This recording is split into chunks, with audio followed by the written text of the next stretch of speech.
ಮೇ 12ಕ್ಕೆ ರಾಜ್ಯ ವಿಧಾನಸಭೆ ಚುನಾವಣೆ ದಿನಾಂಕ ನಿಗದಿಯಾಗಿದೆ. ಹಾಗಾದ್ರೆ ವಿವಿಪ್ಯಾಟ್ ಹೇಗೆ ಕೆಲಸ ಮಾಡುತ್ತೆ ಅನ್ನೋ ಡೆಮೋ ಒಂದಿದೆ. ಆ ಡೆಮೋವನ್ನ ನೋಡೋಣ ಬನ್ನಿ.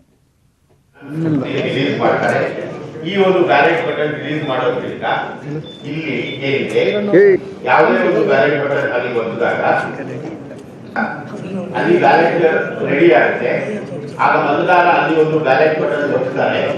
ಅಲ್ಲಿ ಒಂದು ಬ್ಯಾಲೆಟ್ ಪಕ್ಷದ ಚಿಹ್ನೆ, ಸೀರಿಯಲ್ ನಂಬರ್ ಮತ್ತು ನೇಮ್ ಆಫ್ ದಿ ಕ್ಯಾಂಡಿಡೇಟ್ ಇಲ್ಲಿ ಡಿಸ್ಪ್ಲೇ ಆಗುತ್ತೆ.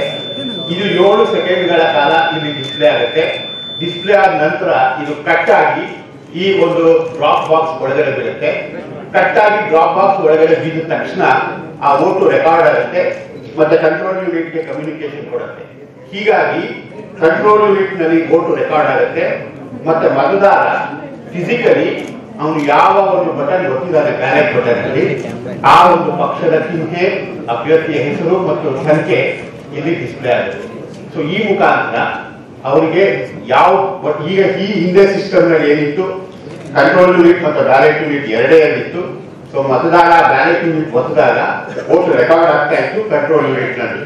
ಆದ್ರೆ ಫಿಸಿಕಲಿ ಮತದಾರರಿಗೆ ಇದು ಕಾಣಿಸ್ತಿರ್ಲಿಲ್ಲ. ಈಗ ವಿವಿಪ್ಯಾಟ್ ಯಂತ್ರದ ಮುಖಾಂತರ ಯಾವುದೇ ಒಂದು ಮತದಾರ ಆ ಬ್ಯಾಲೆಟ್ ಬಟನ್ ಒತ್ತಿದ್ರೆ ಯಾರಿಗೆ ಒತ್ತಿದ್ದಾರೆ ಅನ್ನೋದು ಖಾತ್ರಿ ಆಗುತ್ತೆ. 7 ಸೆಕೆಂಡ್ಗಳ ಕಾಲ ಇಲ್ಲಿ ಡಿಸ್ಪ್ಲೇ ಆಗಿ ಈ ಡ್ರಾಪ್ ಬಾಕ್ಸ್ ಒಳಗಡೆ ಬೀಳುತ್ತೆ ಮತ್ತೆ ಇದು ಸೀಲ್ ಆಗುತ್ತೆ.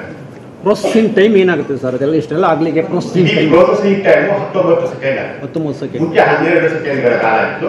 ಈಗ 7 ಸೆಕೆಂಡ್ ಕಾಲ ಇದು ಡಿಸ್ಪ್ಲೇ ಆಗೋದ್ರಿಂದ 19 ಸೆಕೆಂಡ್ ಕಾಲ. ಸರ್, ಈಗ ಒಬ್ಬ ವೋಟಿಂಗ್ ಇನ್ನೊಂದು ಗ್ಯಾಪ್ 20 ಸೆಕೆಂಡ್ ಇರುತ್ತೆ.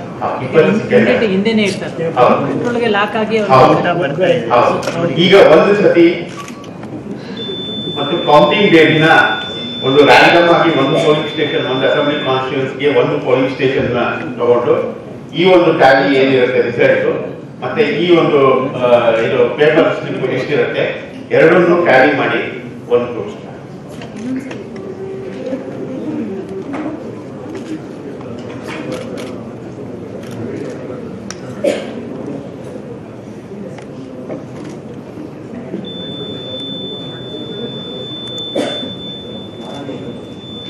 ನೀನೊಂದ್ಸರಿ ಬಂದ್ಬಿಡಮ್ಮ, ನೋಡ್ಬಿಡು.